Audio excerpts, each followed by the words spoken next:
Are you going to take pictures right away?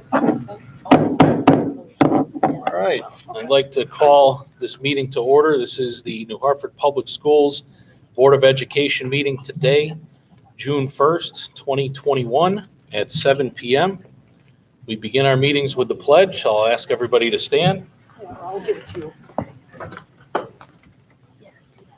I pledge allegiance to the flag of the United States of America and to the republic for which it stands, one nation, under God, indivisible, with liberty and justice for all.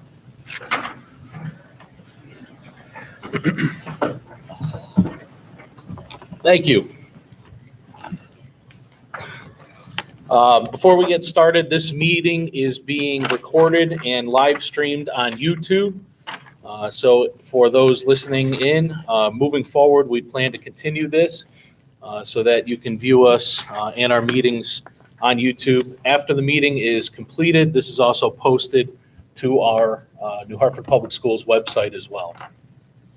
So from there, Chair to select order of business, I have no changes.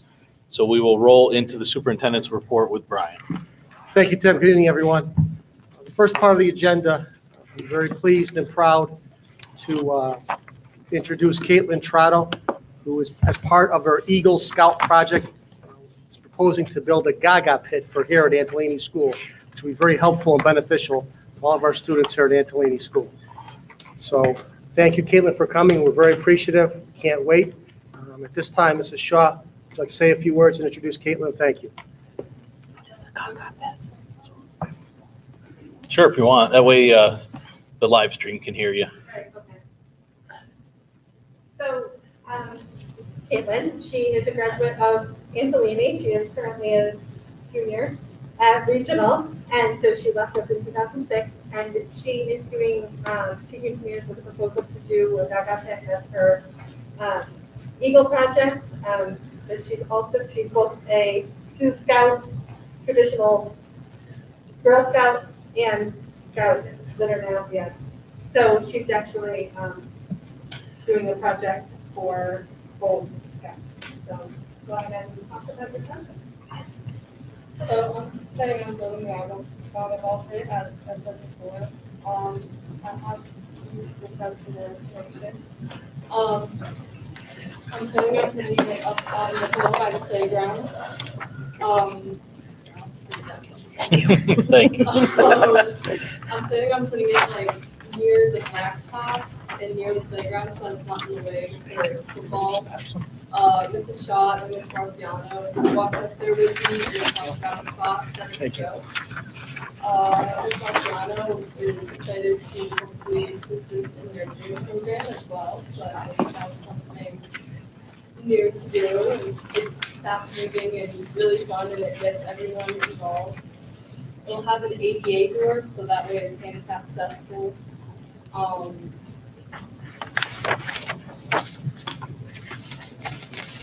It's going to have a diameter of 18 feet. And we're slowly working towards, this is part, I'm getting signatures, so like the committee chair, my troop, and my troop leader, they have already signed off, and then Mrs. Shaw just signed off, and then the next step is going to like the district council level, and then after that, I'll have my fundraiser sheet signed off as well when I go to meet with him, which allows him to start fundraising for it. So I'm hoping to get towards that step really soon. As some of you may know, with Eagle Scout, your journey in your troop ends when you turn 18. My 18th birthday is December. So I am a bit on a time crunch, but my goal is to get it in hopefully before school starts. I would like to get it in this summer, and I think it is possible. COVID is starting to go down, hopefully it stays that way. The budget, it looks like it's going to be around like $1,770. However, the lumber prices change drastically every single time that I check. Sometimes it's lower, sometimes it's higher. So I'm going to try and be contacting some of the local lumber yards and seeing if I can get deals and stuff, but I do have to wait until it's closer to build before I can get like the exact prices. It's supposed to have like a time limit on it. So that is my plan.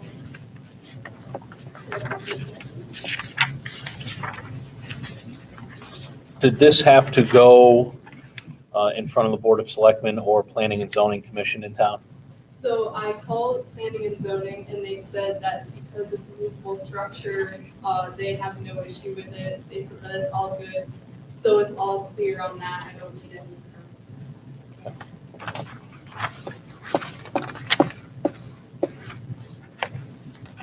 And it may say in here, but what is it filled with? Is there So wood where chips? Where we're gonna have it, it's gonna be on flat ground. So I'm looking at just keeping the soil, but I am also looking at other options just in case that doesn't end up working out. I'm sure after I build it, we'll have a few trial runs in the pit, so. If Fair I need enough. to come back and add anything, I will be able to. What's normally on the bottom of them? It's a bunch of different things. You have tons of options. Some people put like gravel and stone. I think that would scrape up like knuckles hitting it. The other Gagaball pit that I'm doing at Hartford Middle School, they need rubber at the bottom because they're putting it on a blacktop. Mhm. That's a very pricey option, but that's typically what else you do. Or you just keep it dirt. And the dirt wouldn't be hard on your elbows and knees No. or not- fingers? Because you're really aiming for the wall. Okay. So I don't know nothing about gaga pits, so that's why I'm asking. The one in the picture here, is that made of lumber, wood? I mean, this it doesn't one appear to be. looks like it's composite wood, Yeah. so like it's the mixture. I wouldn't be doing that, but some people do. That's what the ADA door will look like into it. So that's why I chose that one. And we are planning on doing hexagon shape, I believe. So And are you purchasing a kit or you are building this yourself? So the only thing that comes in like the kit are those little edge pieces. Mhm. But everything else I'll be cutting the wood and doing all of that and getting help measuring everything. We'll follow the scout protocol. Nice. Tools we can use. How difficult is it to move around? So I'm gonna be getting it's called a quick connect kit, so it should make it easier to move. I know they changed their website from when I was first looking at this. It said 15 minutes up and down. I think it changed for a reason when they updated their website, but I would assume it's easy. I'll try it out. I'll be putting it up with those, so I'll just have to see how that goes. You said you're making another one also? Yeah, that's for my mobile, which is for Girl Scouts. Oh, That's okay. At Hartford Middle School. I'm also creating a curriculum for them as well. That is required to go to So that will be after ours is done? probably.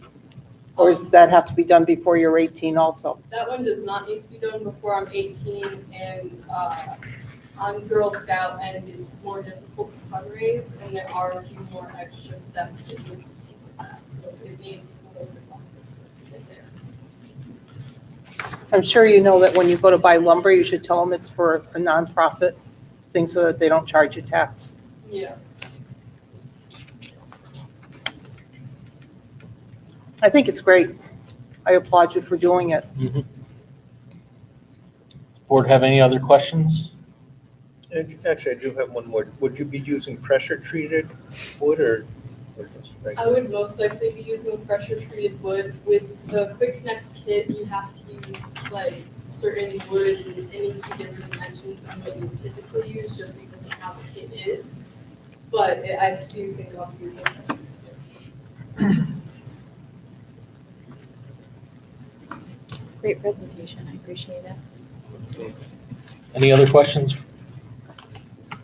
All right, the last project that we had, we did have a motion and a board approval, so I would recommend doing the same tonight. So is there a motion to do so? I'll make that motion. Is there a second? Second. Heather seconds. Any further discussion? All those in favor? That is unanimous. Thank you. Thank you. Thank you. Caitlin. Enjoy, have fun.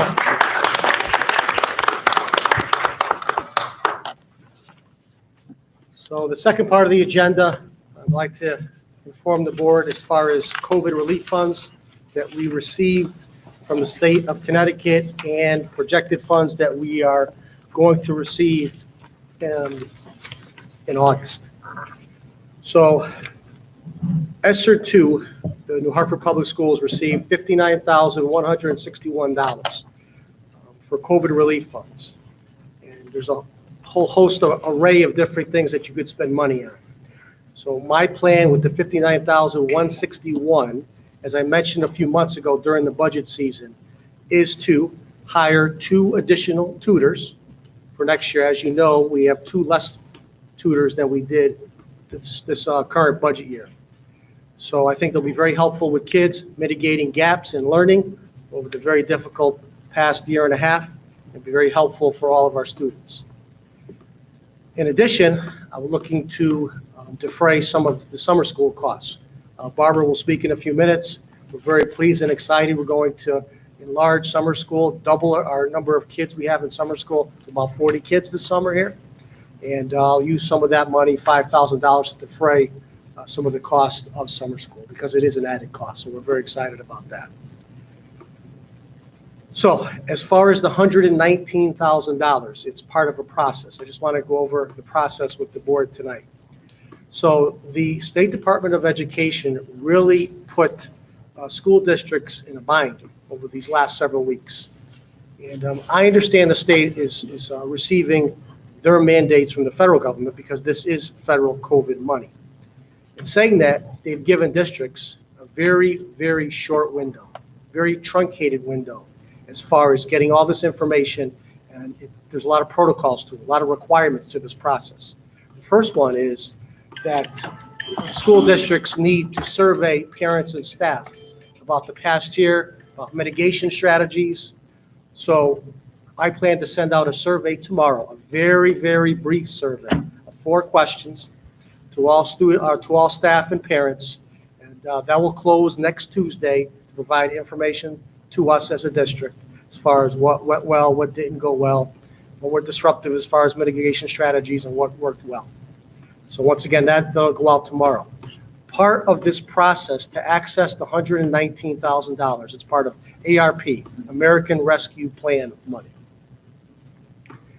School districts will have to survey parents and staff every 6 months.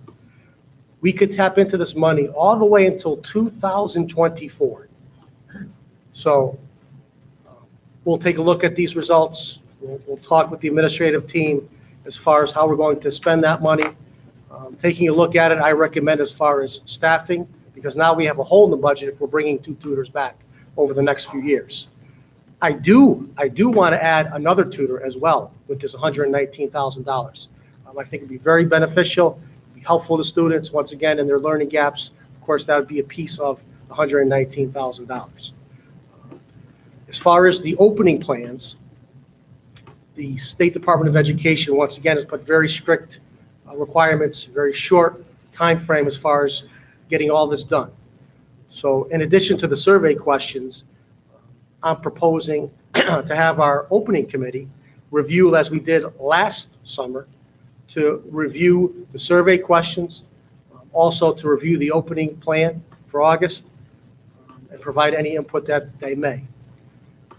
This opening plan is due to the state by June 23rd, a few weeks here. So that's what I mentioned, it's very truncated. The plan needs to go on our website, and this is once again part of the plan to access the $119,000.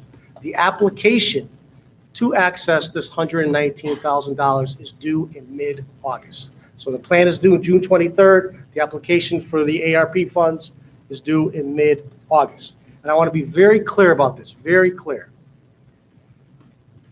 The plan, as far as mitigation requirements from the State Department of Education, they may change, they probably will change. I was just on a conference call with state officials, superintendents this past Thursday, and they stated that the current mitigation requirements and guidelines may change, probably will change. They did not get into any specifics as far as masks, social distancing, whatever the case may be, but they did say that. So once again, it's a race for school districts across the state to complete these opening plans by June 23rd. So I'll be sending email out to the opening committee members. We plan to meet next week, and we'll review the plan and survey results as well. So that's the plan moving forward. Does anyone have any questions? Is that 119,000 is for the entire, up until 2024? 2,000, yes, It's until, not yearly, in other words, it's just that that's lump correct. sum. Total $119,000. You spend that until 2024. Are you keeping the same committee members, or are you revamping them, or I plan on keeping the same committee the members. same people? Okay. Did they indicate what they're looking for as far as the survey goes? What they're looking for in the survey? Or they're, what are you looking for, in other words? Or what is the state looking for?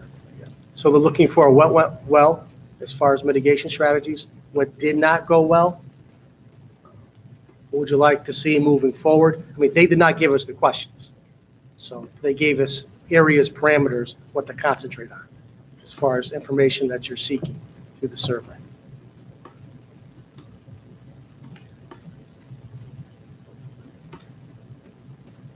Yes, Tom? So that's going out to every parent Yes, and every employee within the district that's correct. via mail, US mail, Email, email. yeah, tomorrow, yes, And obviously gets returned by email. yes. And the plan is to have the opening committee review it in August. We have more information. And also the board would review it like we did last summer as far as reviewing the plan before the school year starts next year.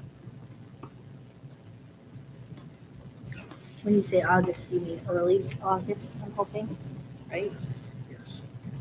I like to say early August, yes. Is it possible for those of us that don't have children in the school that you could send us a copy of the survey, just to see what you're asking? Yes, I'll send a copy of the survey questions to the board All tomorrow. right, thank you. You will. Is it possible the 119,000 could be increased by the federal government? They're not going to increase that. No. Or more Decrease? importantly, can they They're not going withhold to it? decrease that. Okay. What's that, Can Tony? they withhold it if they're not happy with our survey? Oh, yeah. Well, we have to follow the requirements of the process. If we don't follow the process, we don't send a plan in, we're not going to be able to access the money. But as long as you follow the process, the Yes. money's in. That's right. Brian, what's the date in June again, and what do you need to submit? June 23rd, the opening plan to the state and on our website. So you're basing this opening plan on the current guidance? Yes, that's correct. And Seems backwards. It Very does. little That's why has I asked changed. that question. It's- very little has changed. Right. So again, if we're hopeful in August, you're going to get, things are going to change. That's Right now, Right. we're going to write a plan, Right. spend time That's right. based on the current guidance. Yes, Tim, very disjointed, yes. So if there's any revisions, those need to be completed in August. That's right. Yes. What if we as a board don't agree with some of the guidelines that are set forth by the state? Then what do we do? Well, um, I mean, I am the not- I'm- elephant in the room is the masks. yeah, I'm unaware of any district not following the requirements, so we'd be in uncharted waters.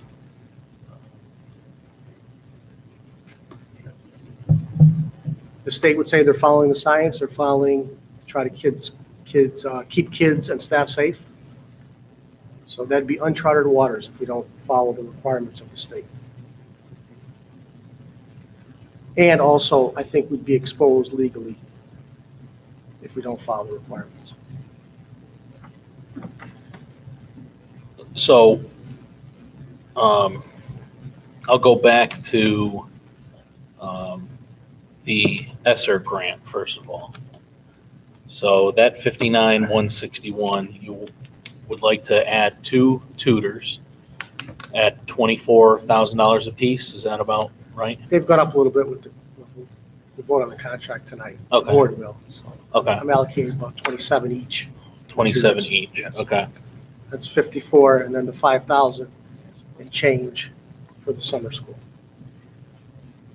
All right. So, and then the 119, as we had discussed budget season, the 119 was going to be used to offset the addition of these 2 tutors and the 4th grade teacher that we added back in over the next several years to try to mitigate any tax increase to the town.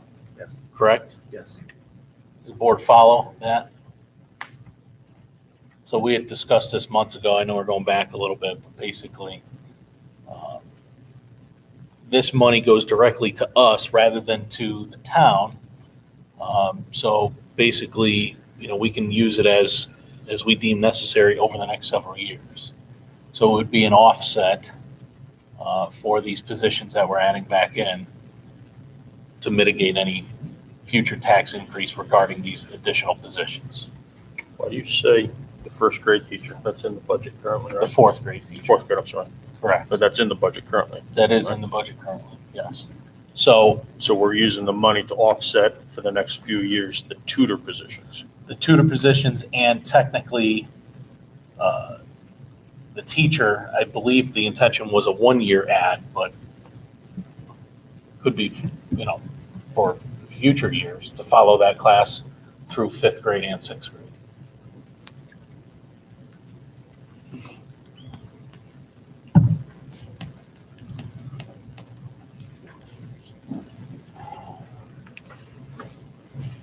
I can't speak for anyone else but myself, but if these masks don't go away, we're not gonna need as many teachers, because I don't think you're gonna have people in the school. I'm not sending my kid to school again with it. Just put it out there right now. Not happening. Nope.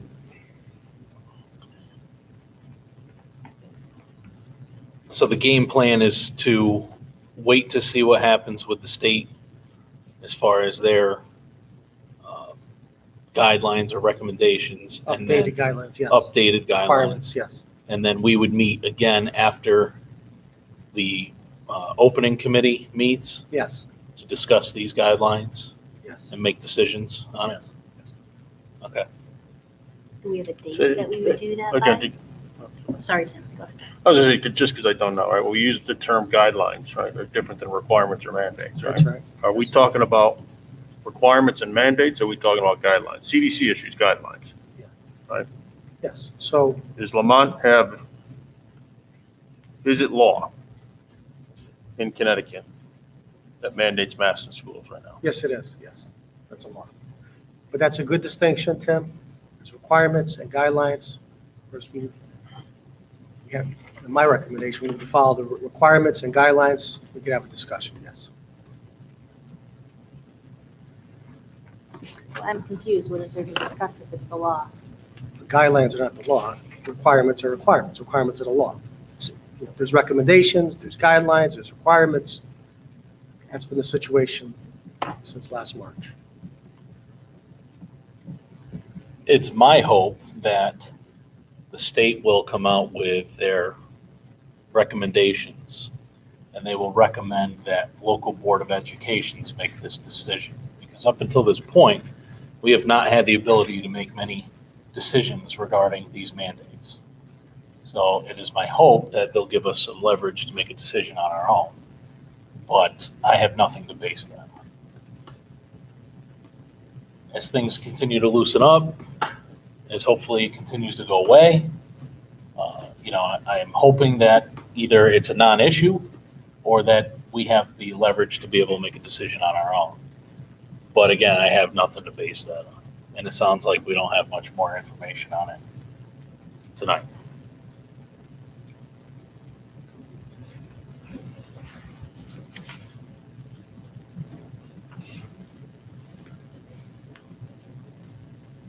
Any other questions?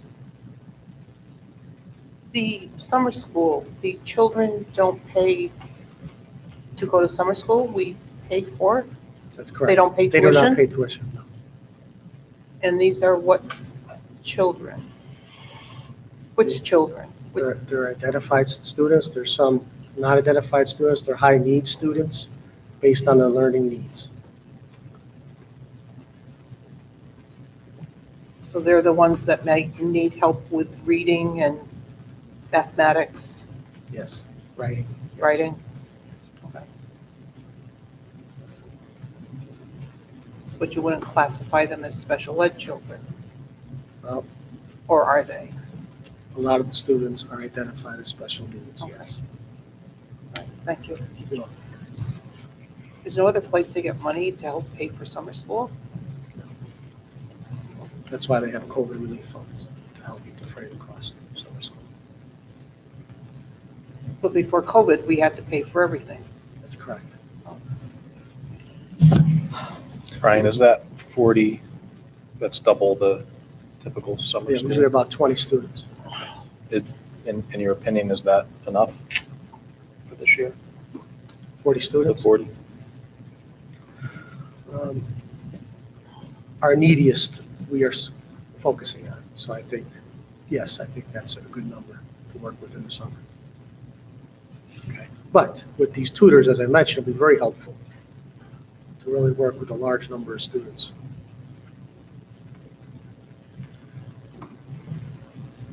And we also have to pay for the teachers to teach the students in the summer school, correct? Yes. that's How many Barb. teachers do we have? Barb is going to present in a few minutes Okay. about the summer school. And she'll tell us how many teachers she has? Yes. Thanks. Brian, do you need a motion for well, before I say that, the $59,161, we have that in Yes, hand. that's correct. The 119 we do not have in hand. That's correct. So then my next question is, do you need a motion to expend the 59,161? I do not, no. Okay. Brian, is there a place that you could direct me, or if anybody else wants it, information to access to look at this process? Is there a website, the state website, Department of Labor? Yeah, I could send it to you. If you could, please. Absolutely. Yep, I mean, again, I'm stuck in this opening plan, right? sure. This opening plan that we have to create before we understand what the law is or what the guidelines are gonna be. Can we create this plan based on what we want to do come the fall? No, the state has told districts that they must follow the requirements that are currently on the books right now, even though they're gonna probably change before next school year. So you get all these plans and they say, yeah, everybody's good with it. Why are we gonna change? Exactly. Why are we playing that game? I'm 100% on board with that. It's backwards. It's backwards and it gives a false sense that everyone's happy and But I think no what's gonna problems. happen is, I don't think we're the only board having this discussion. I think there are gonna be more boards that are Right. in the same boat here. So it makes me wonder what, what's gonna happen as we get a little bit closer. We play the waiting game, we see what the state wants us to do, or what the state is going to do, and if they do loosen up the restrictions on masks, but what if they don't? What if surrounding boards push back? We'll just have to wait and see on that, if they do push back. We just don't want to lose this money, that's all.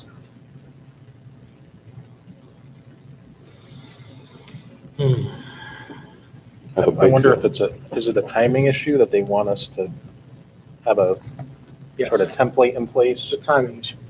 so that The states have to get the information to the federal government, to access the money from the federal government, to the states, to the local districts. Right. Okay. It's putting a lot of pressure on districts, as we're talking about tonight. As Kelly mentioned, I'm sure many districts are complaining about this process as well. in the executive order, and I think it's July 20th, it expires currently. I believe so. Brian, would it be possible to seek a legal opinion on what the ramifications would be if we chose to not follow the state recommended mandates, guidelines, whatever you want to call Sure, we can ask for that. them. It's the board's opinion on that. Probably guess what they're gonna say. I think it's a rhetorical question, but I think Yeah. it's something worth asking.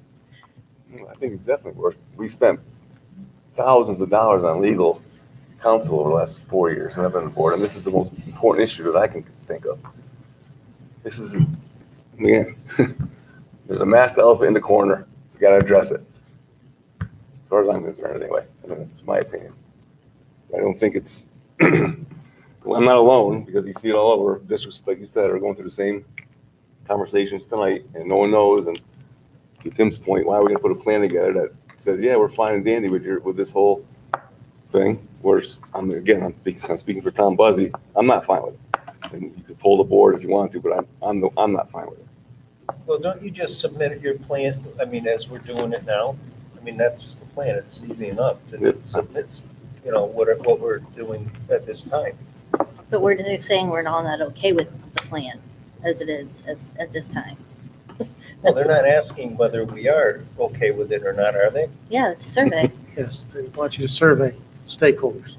I'm talking about the state's opinion, not the parents and stuff. You're just submitting that plan that we're following now to the state, Yes. period. I don't think just from what I have gathered from board chair emails that I'm on and that sort of thing, I don't think the state of Connecticut really cares what we have to say in that regard. It's a Kind of my shame. point, that we don't need to create a new opening, we just submit what we're doing now. Just makes no sense. You can send out a survey to the town and ask them how they feel about it, and, just assuming it comes back, no one wants to put masks on their children anymore, but we're gonna send a plan and it says, here, we're masking the kids. Why are we going through the exercise? Why are we, again, To get $119,000. I have a bake sale. I don't try not to be flippant, but take your 119. That's my opinion. Enough. Is there any other questions for Brian? Wait, I have another question. So, but even if but you're telling us that we can't go against the state. So I don't understand. We're not going to lose if it's a matter of losing $119,000, we keep talking about that. It doesn't matter because we still can't go against the state regardless. That's what you're saying, correct? Yeah, what I'm saying is, we should follow the requirements that we have them right now, Okay. send that plan to the state, right? By June 23rd, have our opening committee look at that. Okay. Moves us to, before school starts, there probably will be different mitigation requirements that the board will review. First, the opening committee will review, and then the board will review and vote.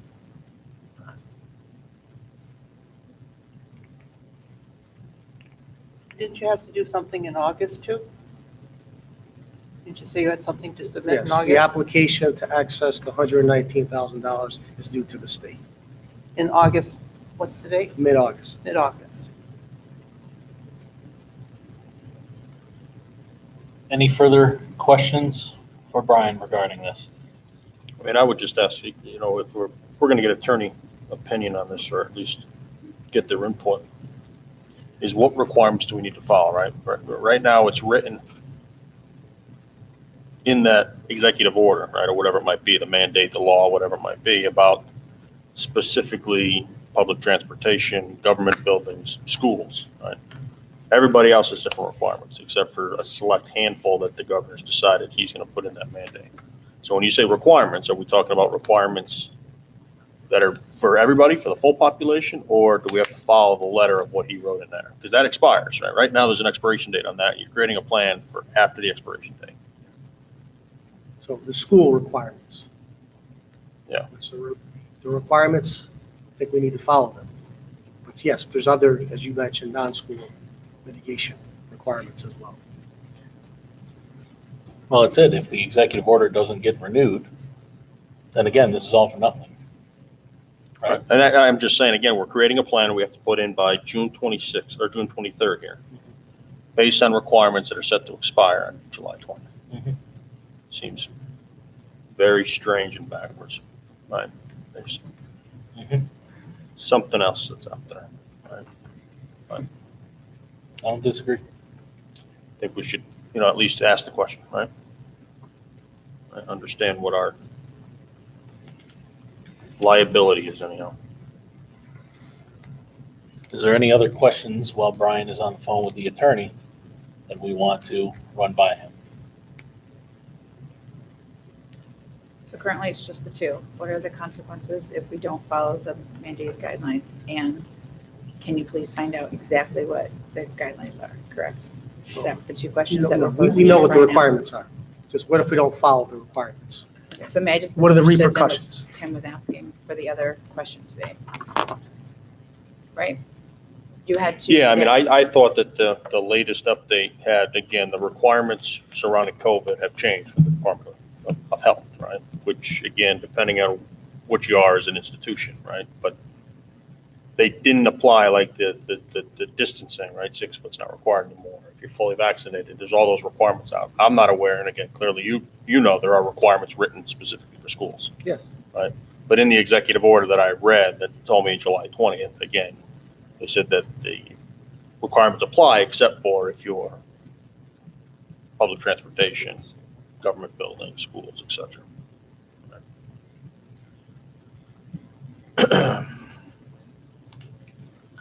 Anything else? Any other questions?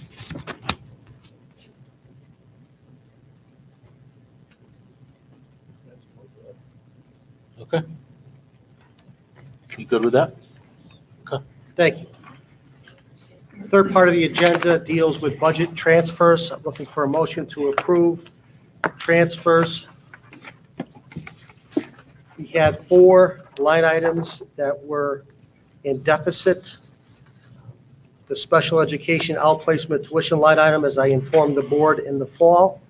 So you see the line items to help fulfill that deficit. Also, legal deficit. You see the line items to support the deficit in legal bills, special education transportation, and curriculum software. We will end up with a very small surplus. As you know, it's been a very difficult year. We were facing a $190,000 deficit, as I informed the board, and Tim and I informed the Board of Finance. We would be able to save some money as far as changing some of the outplacement services, also savings on the DADCO bus contract, and we were able to mitigate the deficit here in these 4 line items. In addition, we did receive an extra $100,000 from the federal government through the state for COVID-19 costs. Do you have a rough number what that surplus is, Brian? Probably around $2,000. Okay. And that's approximate. We still have some month to go in the fiscal year. I'll make a motion that we approve these just so we can have discussion. Is there a second? I'll second. Okay, discussion? Okay, so what happens with the, assuming you end up with $2,000 extra, what happens to that? It goes to the town. Okay, why in these that you're taking from the accounts, why is there extra money in them? Because we were able to realize savings in those line items. Is it because we eliminated tutors or teachers or whatever? For one, as far as regular class certified teachers, we hired a teacher at a lower rate Okay. versus a teacher who did retire, so that was helped save money. Well, I'm looking at the medical and dental insurance. I mean, that's a lot of money that we were able to save. Is there any one factor that caused it? People didn't take insurance. Okay. They were supposed to. People move off and on.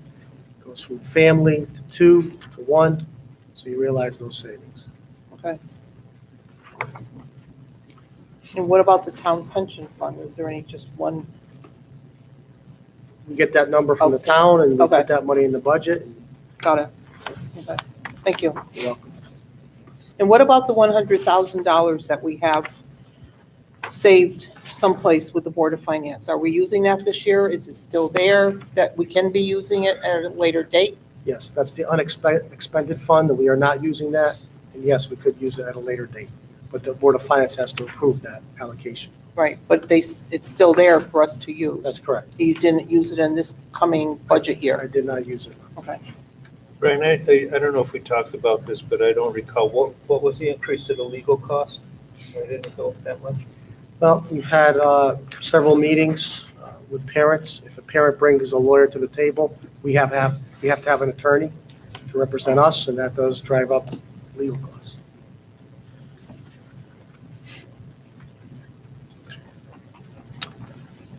So Brian, the savings in keeping to offset the unanticipated 190,000, these were savings negotiated through PPTs. That's right. And is it safe to assume that the legal increases in these line items, special education meetings, are some of those PPTs? Yes, So it looks like we have 4 lines that are out of balance. that's correct. So we have 10 items, but 4 budget line items. Over 150 line items, so it's pretty good. Pretty good. $8.3 million annual budget. Agreed. And I would assume we're going to go to the Board of Finance and let them know about the Unexpended fund? unexpended fund and the unanticipated costs that we had talked to them about. We said we might be able to mitigate some of it, but I don't think we informed them we'd be able to mitigate all of it. Correct? We have not officially stated to them. All right, I'll line that up. So there's a motion on the floor by Penny to approve the line item transfers. Kelly had seconded. Is there any further discussion on these? I just ask one question. I'm quickly looking through my notes here. The busing thing, was that going up or going down? We were supposed to review the contracts on that. Yeah, we had approved the contract at the last meeting. We approved that. So then I guess I'm just curious as to the pupil transportation for $11,000. We're not going to need that for the new busing contract, or is that transportation for students in another? Yeah, those are 2 different budget years, so Okay, you can't move that over. So to this next is for our current Current, budget year okay, gotcha. ending the end of this month, and that was for next. and that was for next year. Yep. Sorry, I saw that and I was like, what? Yep. Just checking. Okay, I'm good now. All right. Oh, yeah. Any other questions or discussion? All those in favor? Aye. That is unanimous. Thank you. Brian? Thank you, Tim. In the final part of the superintendent's agenda, as I mentioned previously, Barbara McLean, our special education director, will talk briefly about our new expanded summer school plans. Barbara? Good evening. Thank you, Superintendent Murphy, Chairman Bob, and members of the board for allowing me the opportunity to come here and speak to you tonight about our expanded summer program offerings for our extended school year.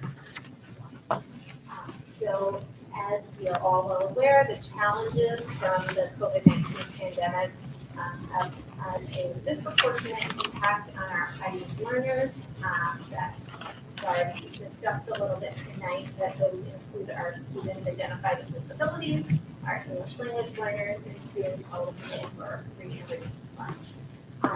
So when Superintendent Murphy challenged the administrative team with what we were going to do to support our subgroup of high needs, we collaboratively worked together to identify what resources we had available to us already in district. And the outcome of that was expanding our extended school year program.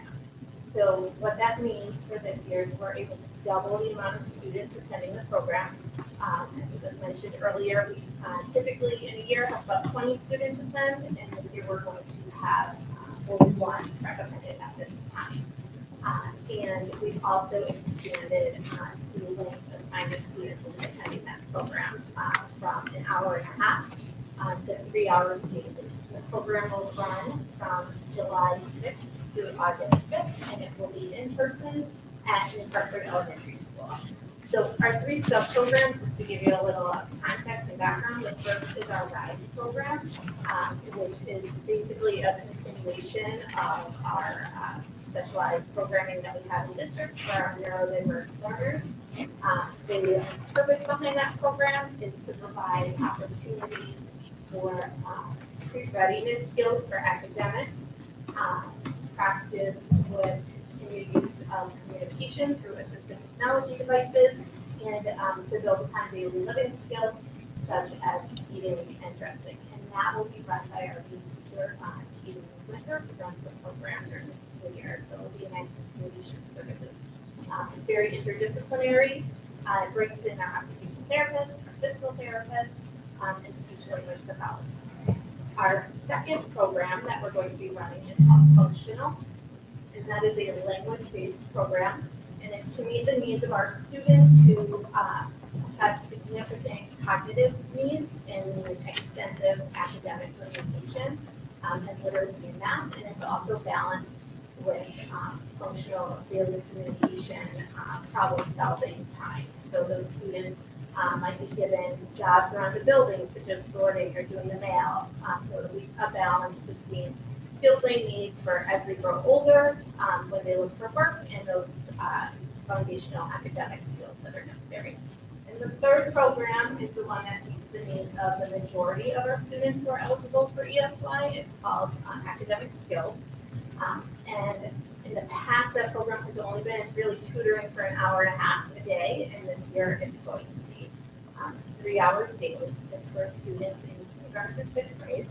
And research tells us that students who are behind in reading require robust tutoring in that area, recommended 2 hours daily. So that's exactly what we're giving. And it's going to be a balanced approach, starting with phonological awareness, phonics instruction, contextual reading, which is reading for accuracy, vocabulary development, and comprehension. And the last hour of that will be math, and that's going to focus on building number sense and perseverance within problem solving.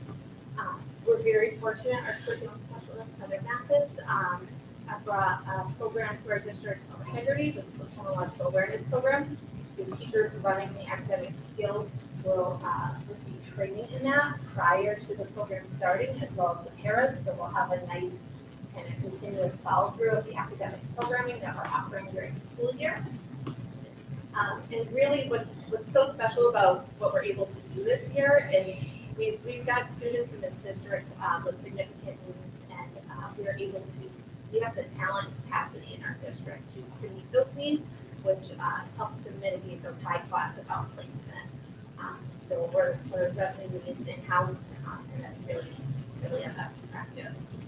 So as I said, the program runs for 5 weeks in person at Hartford Elementary School, and we've increased the number of students attending and the number of hours. So open it up to the floor for any questions or comments. So how many teachers do we have? Thank you for the question. So we have 5 certified teachers and 4 related service providers attending the program, and then we also have 4 paraprofessionals available. What is service related? Related services are our occupational therapists, Okay. physical therapists, speech language pathologists, and DCT support. And all of And those, nursing staff. the teachers will, as you mentioned, will all be trained in this program that Mrs. Mathis brought? Okay, thank you.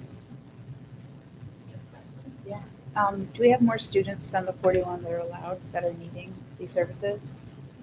So that's a really good question, and I wanted to speak a little bit to that. So the extended school year is different than traditional summer program in that determination for the recommendation for programming is determined through the PPT process.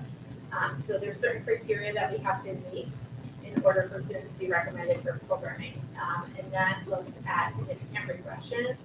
So how much skill is lost over time when students aren't in school for a couple weeks at a clip. Recoupment of skills, so that's the length of time it takes to regain the skills once they are back. And the third thing we looked at as a staff was, do we have students that are kind of in an emerging window of opportunity, like they're just starting to get the hang of what's being done, and let's like keep it going. So the purpose is maintenance versus necessarily introducing a whole new skill. So through that population, the majority of our students are identified students with special needs. We do have a couple of English language learners that are also attending the program, and we think, we need to accept them for because there's a need there as well. But it's primarily special education students. Okay, but do we have more students than the 41? that's Those allowed? students are the ones that have the most significant needs. Okay. So anyone who's needing this, they're going to be getting the services that are Yes. needed? Okay. Yeah. And you answered that question about the PPT. Another question that I have reached out to the teacher, and I'm not sure, Mrs. Shaw, maybe, in summer school, are you guys going to be offering some kind of, the students who are really checking in and utilizing the social worker and Mrs. Harris, are you going to be setting some kind of something for them to check in with the students who are really like progressing with them? Are you talking about counseling services? for Yeah, it's like school year? kids that just check in that kind of need a little bump, a little help, a little check in with a familiar face as they're coming into the new school year. You know, they haven't lost the momentum that they've made with are you guys going to be offering that, even if it's like a once a week, 10-minute, 15-minute check-in with the During kid, summer? as something like that during that period? Have you Yes, guys looked at that? So we have taken that into consideration, and while we don't have direct counseling services in the summer for extended school year, we do have enough staff available. Being such a small district, we have the luxury of our staff having special connections with all our students. And everyone being in small groups, so there will be a trusted adult available to check in to make sure that we're maintaining those social emotional needs.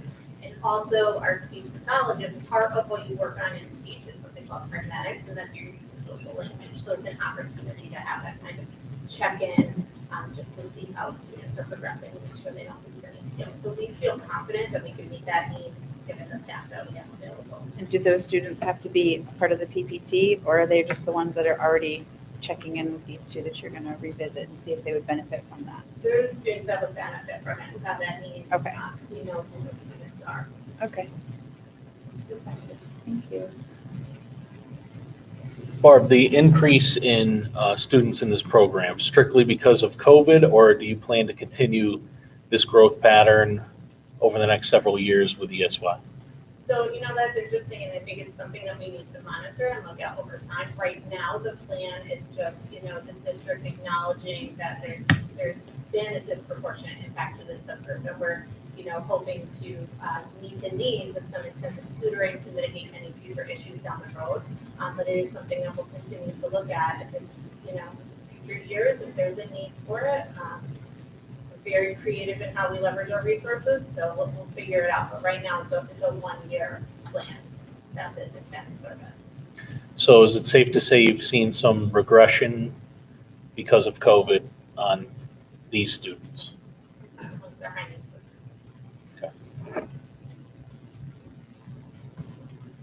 Any other questions for Barb?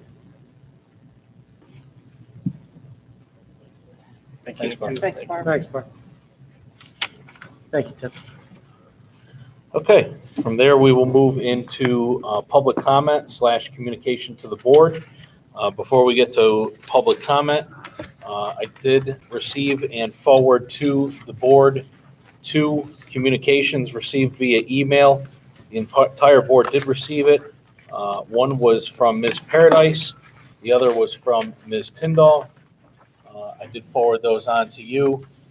In our previous fashion, we do not read those out loud, but they will be included in your packet. Were forwarded to you via email and will be included in the minutes. So moving forward to public comment. So the public is obviously welcome to speak here tonight. Our policy regarding public comment, number 9325, 5 minutes will be allotted to each speaker with a maximum of 20 minutes to each subject matter. No boisterous conduct shall be permitted at any Board of Education meeting. Persistence in boisterous conduct shall be grounds for summary termination by the chairman or that person's privilege of address. If necessary, the chairman may clear the room so that the board can continue the meeting. No oral presentation shall include charges or complaints against any employee of the Board of Education, regardless of whether or not the employee is identified in the presentation by name or another reference which tends to identify an individual. All charges or complaints against employees shall be submitted to the Board of Education under provisions of the Board of Education policy. And I'll ask for those that do plan to speak, clearly state your name and your full address. So with that said, whoever would like to speak, you're more than welcome. Please get as close to the mic as you possibly can. You're welcome to go first.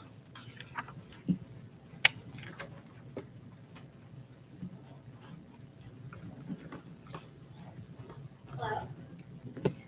Hello? I don't even know what's on. Kristen Kasiba, 40 Windsor Lane in New Hartford. My brother-in-law is an environmental health and safety consultant, and throughout the pandemic, it was his job to fit individuals for N95 masks. N95 face coverings filter out 95% of aerosolized particles 3 microns or larger if the wearer is correctly fit tested by a trained professional.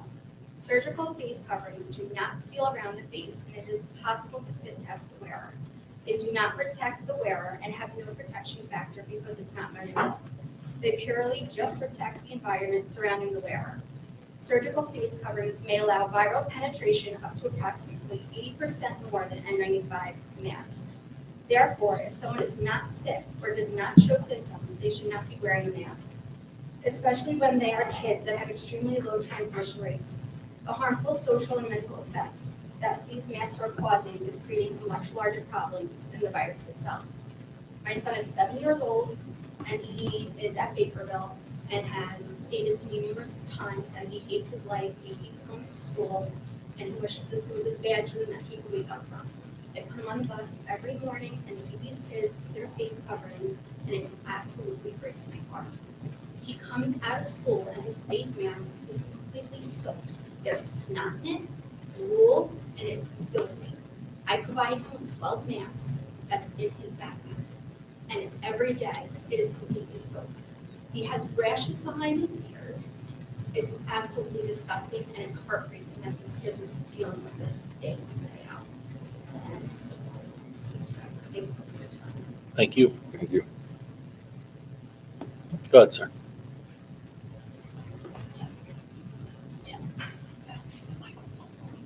Just for you two. My name is David Zinscott. I live on Steve Road. And I just want to clarify something in my own mind about this mask issue. Is there a state mandate or state guidance or rule or anything like that that would push this in one way or the other? Unfortunately, we can't answer you during public comments, sir. But if you want, write your email or phone number down and we can have the superintendent reach out to you. Okay, let me rephrase it then. If there is a state, which I don't know, honestly, I've read both, and I'm not sure what to believe actually. But if there is, if it's mandated to wear masks, let's say, then isn't there, well, again, rhetorical question, isn't there a the issue of liability if you don't do that, and the state mandates it. I would seem to think that there is, okay? Again, I'm a lawyer, but I don't know anything about education law. But I do know about liability because that's pretty much what lawyers are all about. So anyway, I guess I won't get comment, but I just wanted to make the point that if the issue is mandated, maybe you should contact the town lawyer and see what the town lawyer says about whether or not liability can issue from this mandate. Okay, I'm not the expert here, but I just think it would be a very appropriate thing to do. And if it says no, then I'll make a decision. If it says yes, then I think the decision is made for it. Okay? Thank you. Thank you. Thank you.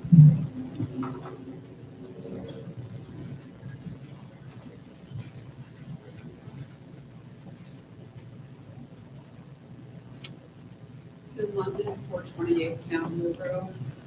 I have a concern with what Superintendent Murphy presented about using this excess money that we're going to have on a temporary basis to hire positions, because when the money runs out, they'll have the positions, and those positions will have to go into the budget and cause an increase to taxpayers.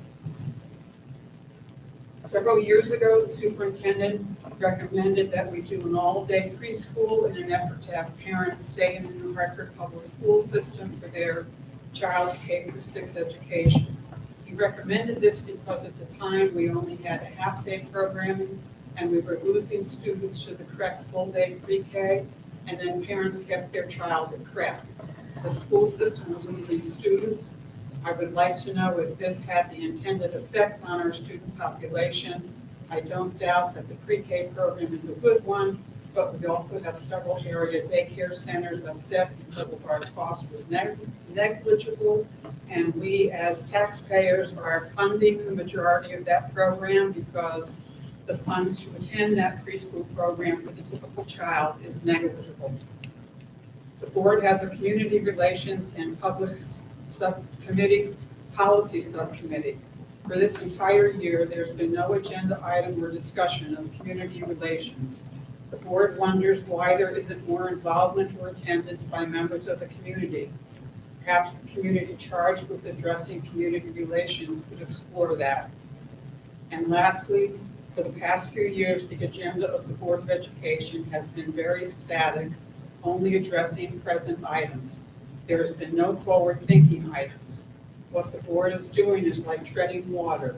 What about the future issues this board should begin addressing, or at least researching and being proactive? Thank you.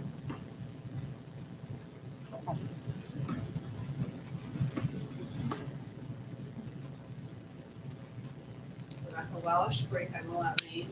I wanted to try and actually get up here first so I can like set the tone.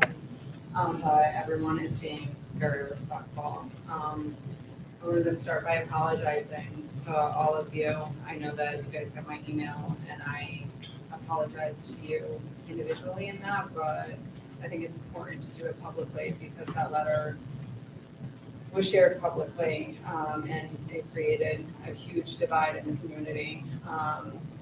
That wasn't my intention, but that's what happened. So I think it's important for me to stand up here and apologize to all of you. Brian, I know that you and I have had our differences in the past, and I've been very vocal about that.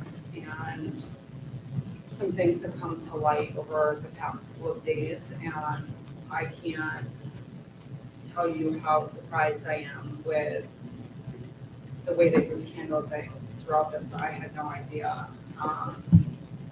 Had I known the things that I know now, or had I sat in a meeting like this prior to writing that letter, that it would never happened. I just went in with the assumption that it was kind of me against you guys, and I don't think I could have been heard from the truth. I forgot that, many of you are my friends. Like, we think of our kids are friends, and I definitely lost sight of that. So I apologize, Heather, I did get your email, I didn't want to respond because I did want to give this public apology, you know, and, I don't want to forget to touch on the special ed part too, so if I start fumbling without touching on that, please just say no. You have to touch on the special ed part. I did hear some good ideas tonight, and I'm gonna try and remember all of them, but Tim, like, I think that you're onto something with really looking at that wording. And, you know, obviously you guys know how to handle all of that, but I think that that's spot on with that. Also with this plan, I'm not sure if it's even an option, the one that you guys have to submit the big plan by June 23rd, which is obviously kind of pointless if nobody agrees with it, but you have to submit it. I don't know if it's an option to submit two plans. Like one that would follow the guidelines now, and make a plan of what you guys would hope to see. It's just something that came into my head as you guys were talking. I know that we as a district don't want to lose that $119,000, but most parents, definitely myself included, would say, take the $119 grand and keep it. Like, if that means that our kids can have normalcy, just keep it. I know that what that puts on you as a district. But part of me thinks that if it's an option to get $119,000 or not, there must be some loophole. Like, there must be some freedom for districts to say, I'm not taking this, but I'm glad that it was brought up to ask the attorney. I think that that's like the first step, is seeing what the legal ramifications would be if we just said no. So yeah, I wanted to publicly apologize to everyone. I was way out of line. It was extremely disrespectful. So, moving forward, I hope that you guys know that you can call on me, so many other parents, that if it comes to it and we have to fight the state, you have a community that's backing you. I know that it might not make a difference at the board level, but we're all at the rallies, we're all advocating for the state already, you know, doing all these things as parents that we can do. So you guys have our support, and, you know, hopefully it doesn't come down to that. You know, you guys instinct that maybe things would just be on by August, then, you know, but if not, we're ready to fight for our kids. And thank you for pushing for the special ed, you know, that part of it, these kids have definitely suffered, obviously, especially our special needs kids. My daughter is special needs, as you know, and she was able to attend preschool this year because she would have to wear a mask, and she can see, she doesn't understand when people are talking to her with a mask on. So thank you for pushing for that. That sounds like an awesome thing. And thank you for asking the question about, like, is the 41 leave, you know, or are there kids that are like being left out? You know, I know for my daughter personally, she has an IEP and she didn't meet the requirement, you know, for needing summer services. But I know without a doubt, if I said, you know what, I want her to have this intervention over the summer, there would have been a problem for it. So knowing that there's a whole special service side that's being pushed and really thought about, it definitely means a lot to me personally, and I know other parents that have special needs kids. It's, you know, it's sad for them. It's impacted them greatly. But we're lucky to have this district who doesn't just let them like fall to the wayside and be forgotten about. So that's that. Again, I apologize. We'll work with you guys if we can, you know. Thank you, Rebecca. Thank you. We appreciate it. Is there anyone else that would like to speak tonight? Before anyone speaks, I got a text message that people are on YouTube are not hearing people talking. So I don't know if it's because the microphone's not working or. Paul, apparently we're having problems with people hearing us on the microphone. Is it? They say they're hearing us speaking, but they're not hearing who's ever getting up to talk. Sorry, I didn't mean to interrupt you. I just.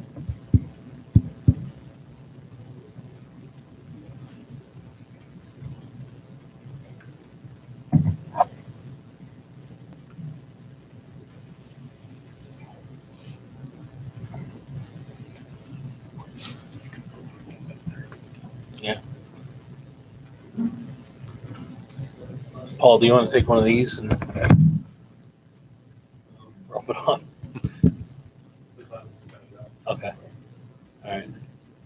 I'll make sure everything's reflected appropriately in the minutes too. If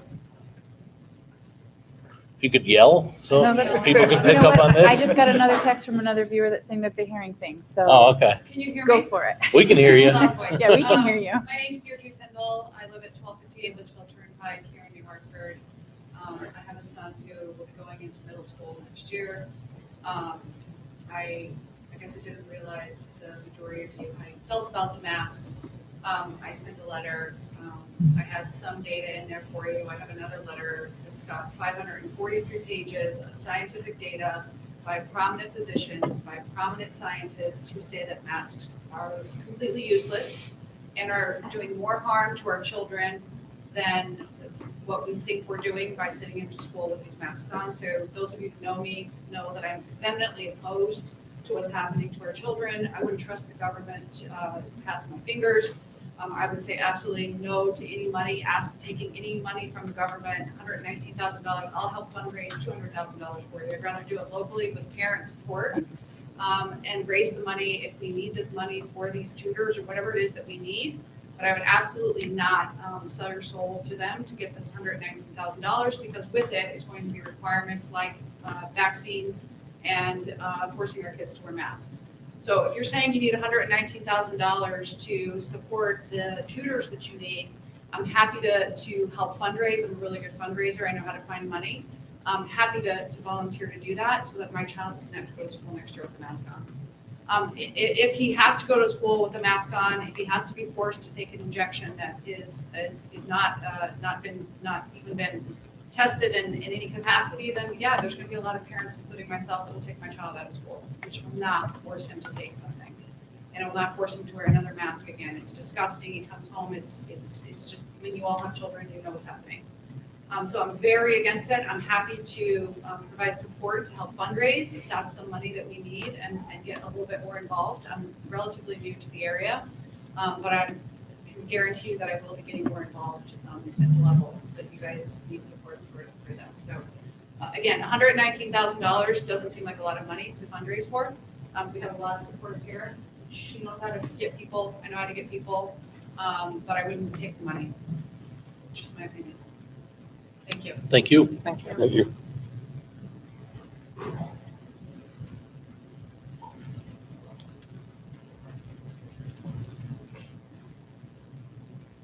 My name's Damon Bean, 251 Cedar Lane. I just wanted, I didn't want to repeat what other people have said. I want to talk about consequences. Obviously, you guys know, I didn't pick your hearts from the right places, but you're being coerced, you're being blackmailed. $115,000. We could raise that money. How much is that going to cost for the trauma that the kids are going through? We're going to have generations of trauma for this. I don't have to go through all the medical things because you can read them. But we're going to have to say, where is that line? You know, if they said, if the CDC said, we believe if you want this money, we've just found out that punching the kid in the head when they arrive at school make them better students. Would we be okay with that? Would be like, yeah, but we're going to lose the $200,000 if we don't let the kids get hit in the head. Obviously. So where's the line? And we're all going to have to do this. Unmasking its children is leading the way throughout the states. We're not going to get even more back to do this. And at some point, you guys are protecting the children. This is where it stops. And there's going to be consequences. But do you not do it if there's consequences? At what point do you say, I'm not going to do it if there's consequences? So we need to think about what the consequences are. We need to get good legal information about what it is. We can talk about it, but I pulled my child out of school because I was not going to put it through. It's traumatic. We all know this. I don't have to go through that whole thing. But how much is it going to cost for $115,000 for all these traumatized kids? You know, our summer school is going to look like a regular school because they're not learning. They're going to be traumatized emotionally, physically, the whole thing. That $115,000 is going to be gone in a second on trying to treat these kids in our school system. And I think that's really where you guys have to think about where is the line? I think you make a good decision. Thank you. Thank you. Thank you.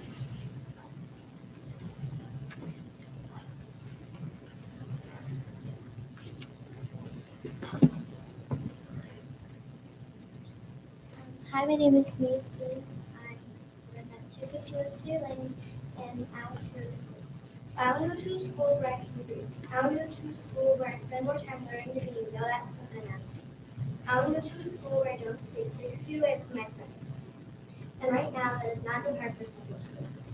This year, I've been homeschooled due to the mask mandates, and every day I wish I could go back to the school I used to. I miss seeing my friends every day.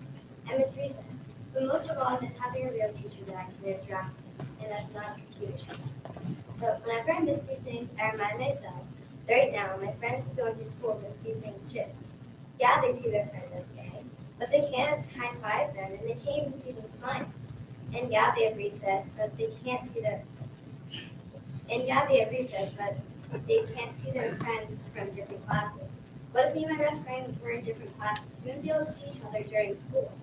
And yes, they're working with real teachers, but just like seeing their friends, they can't see them smile. They can't see them talk. They can't even see half their face. Whenever I ask my friends about school, it's never positive. They tell me that they hate wearing masks and that they're dreading Monday. Even my friends who are passionate about school, like me, hate going. I never got why my parents would get so mad when someone asked me to put a mask on, until my mom told me to think of if someone said my dog had to wear a muzzle because there's a small chance he might bite someone. Just thinking about that made me mad. He was a sweetheart. He would never bite someone. Then I finally understood. Just like dogs shouldn't have to wear muzzles, kids shouldn't have to wear masks.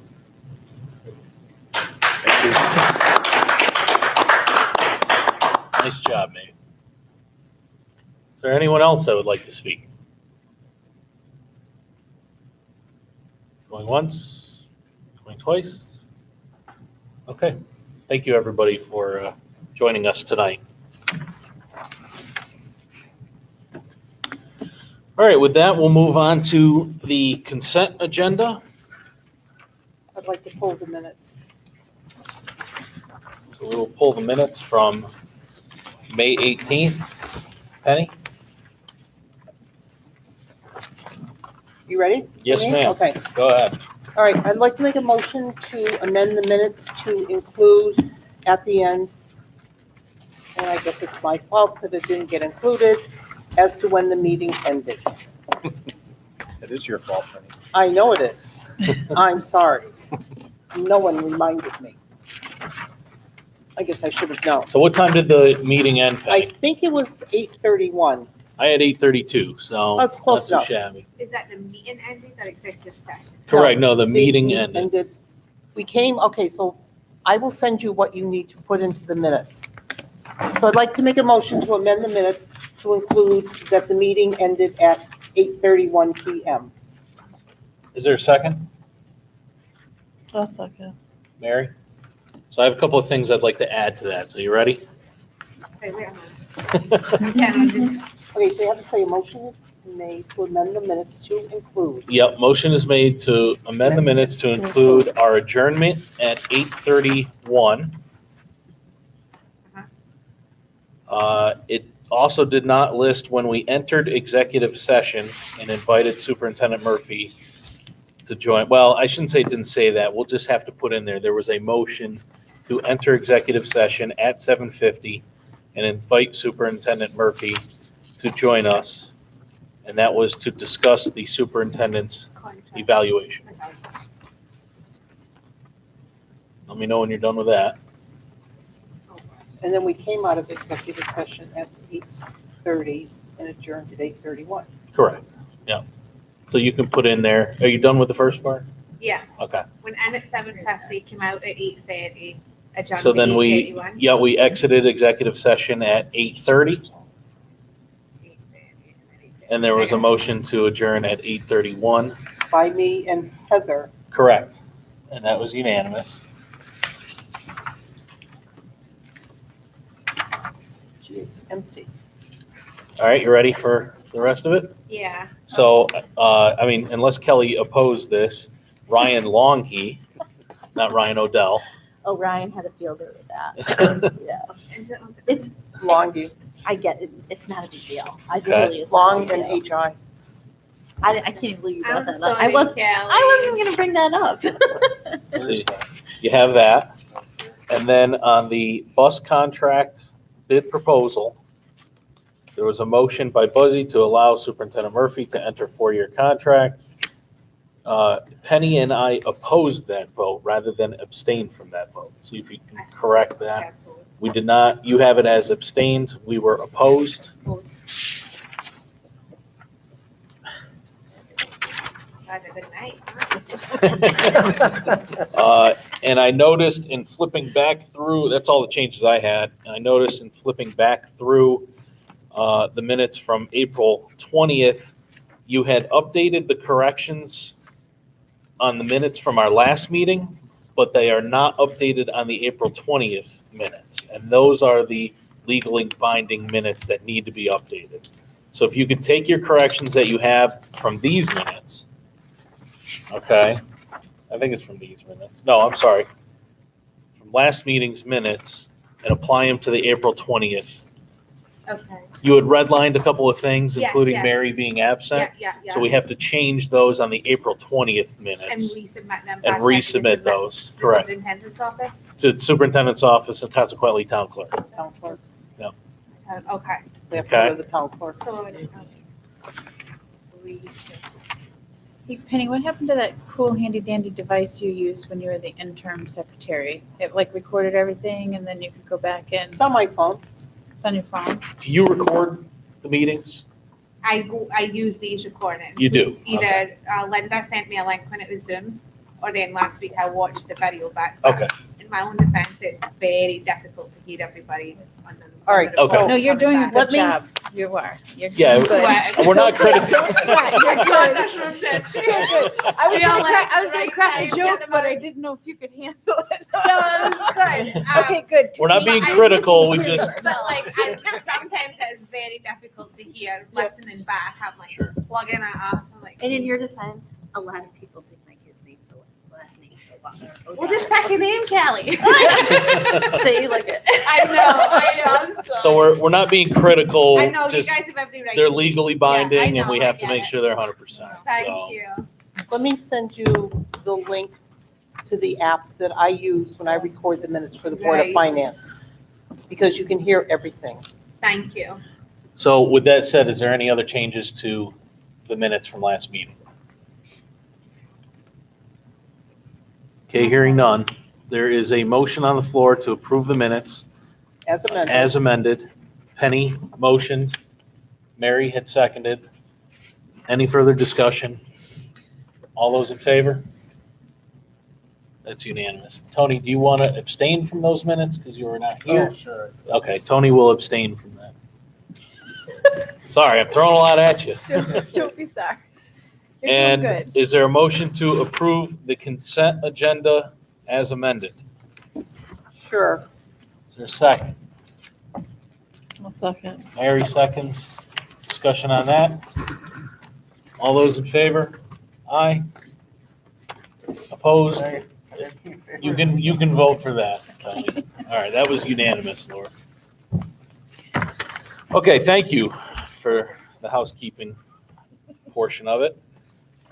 With that, we'll move into reports, and Tom has an update from the Facility and Transportation Subcommittee. Thank you, Tim. We met earlier this evening, 6:30 we met to discuss 3 bids that Brian solicited.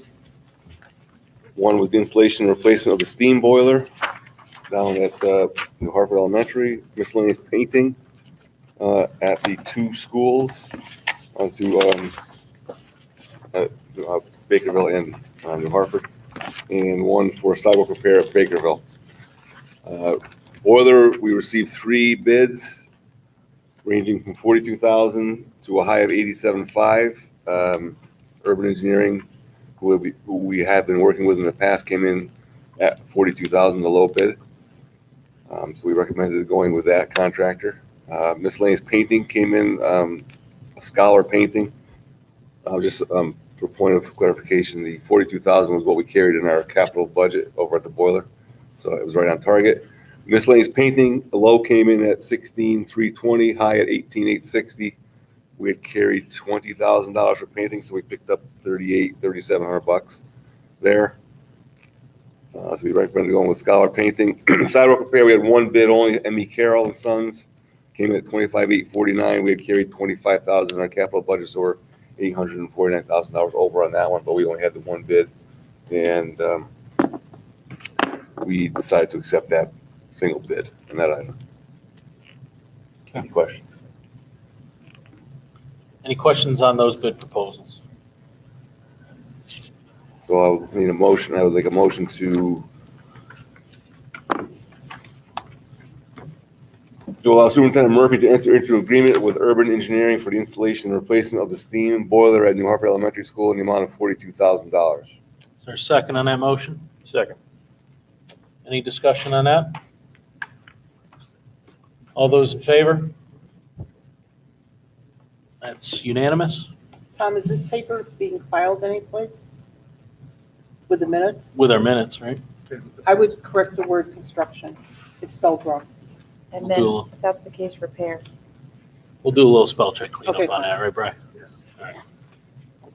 Motion to allow Superintendent Murphy to enter an agreement with Scholar Painting for the district-wide repainting project in the amount of $16,320. Is there a second? Second. Any discussion? All those in favor? Aye. That's unanimous. Kelly, you were an aye Yeah, on that? I'm in. Okay. Yep. Motion to allow Superintendent Murphy to enter into an agreement with M.E. Carroll and Sons for the sidewalk replacement at Bakerville School in the amount of $25,849.20. Second. Any discussion on that? Is it possible we can get them to waive the $849.20? It's a public bid. It's a bid. Darn. Okay. Any further discussion, questions? All those in favor? Opposed? I abstain from that.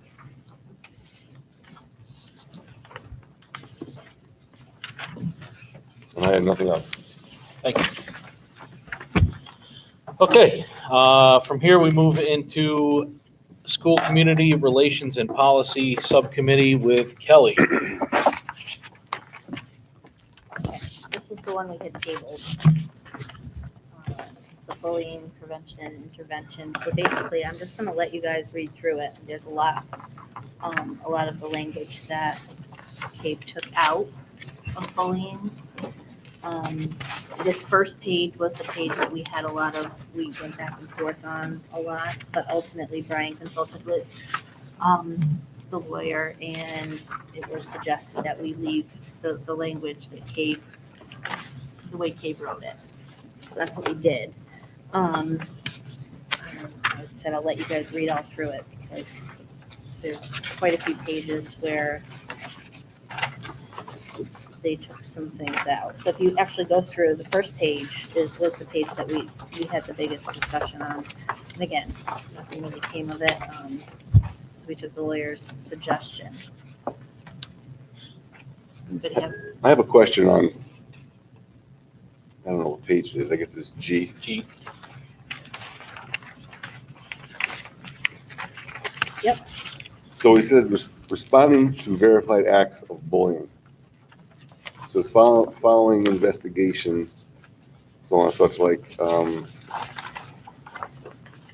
who commit such acts will notify the parents of both parties within no later than 48 hours after the investigation is completed. My question on that is, if my son were involved with some sort of altercation, I would want to know before that he's going to get investigated immediately. I don't want to wait. Hey, by the way, we're investigating your son, and we closed it down 48 hours ago, and I would want to know right off the bat. Is there some reason we're waiting so long to notify? It takes a lot of time to complete an investigation. Well, I understand that, but I would expect if Max were being investigated, I would want to know as a parent immediately. That's where I'm going with that. I think, Tom, you would know as a parent, but the investigation would take place after you've been alerted, and then the report would come then, right? Is that the way I understand it? Yes. Yeah. So the parent is being notified that the student was involved in an altercation, but they're not being notified until 48 hours after the investigation is completed of what the investigation found, Yes, or that they're being what investigated. the investigation found. Got Well, it. you gotta look at item D. The safe school climate specialist will also be responsible for promptly notifying the parents or guardians of the alleged perpetrator and the victim that an investigation has commenced. Okay. Okay. So they're letting you know. And then that word you highlighted appears is once the investigation's complete. All right. Fine. Good with that? That's fine. I just want to make sure. But I agree, Tom, I would want to know before 48 hours. Is Max planning on getting in trouble soon, or? I can only speak to what. Getting to that age. Yes, they are. Is there any other questions regarding this policy? Any other discussion?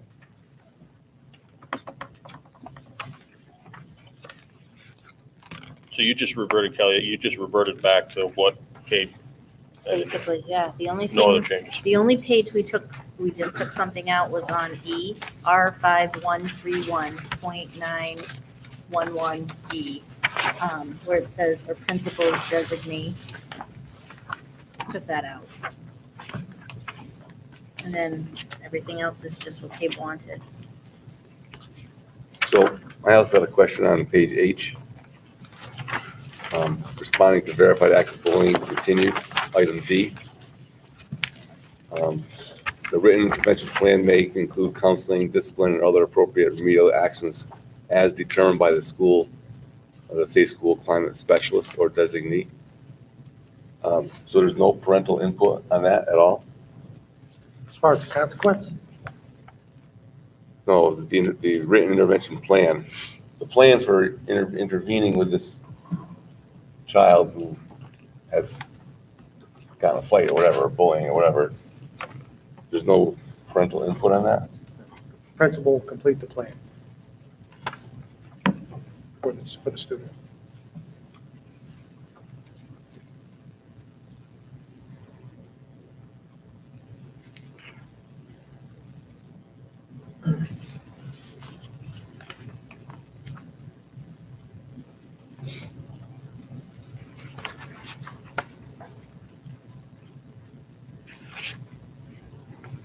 Do you want to act on that, or? Again, it's my opinion that the parents should have some input to how the child is, you know. When we use the word remediating, because I don't want, with the remedial actions, the parent is the primary, obviously, source of discipline in a kid's life. I know you don't want to open a can of worms there. I understand your angle on that. Yes, the principal will go over the plan with the parent.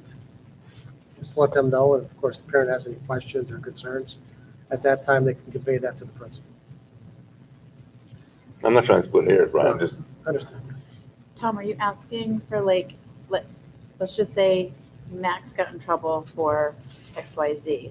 You want input on the repercussions of that, or are you talking about another child did something to Max, and are you wanting input on the repercussions to that one? Which one are you opposed, or you were just? no, I want input on my own son. No, I just was asking how you were looking at that. Well, that's you all. would still be able to discipline your son or you know, take responsibility for him at home. This is just at school, correct? Yes. Well, you're talking about counseling, discipline, and other appropriate remedial actions as determined by. So I guess the question is do we want the parent to have input on this or just be notified of it? Well, I think, look at item B on page G. But I think it does say here that this safe school climate specialist or the designee shall invite the parents or guardians of the student against whom such act was directed to a meeting to communicate the measures being taken. Safe school climate or designee shall also invite the parents or guardians of a student who commits any verified act of bullying to a meeting, separate and distinct, to discuss specific interventions undertaken by the school to prevent further acts of bullying. So I think that might be the place you get some input. that are bringing you in, but I guess at the end of the day, I agree with you that the entire plan is up to the principal. So whether or not your input as a parent is taken into account is not addressed. Okay. Good. Further discussion? Safe to assume that the principal is making a decision based on the investigation. That's correct, yes.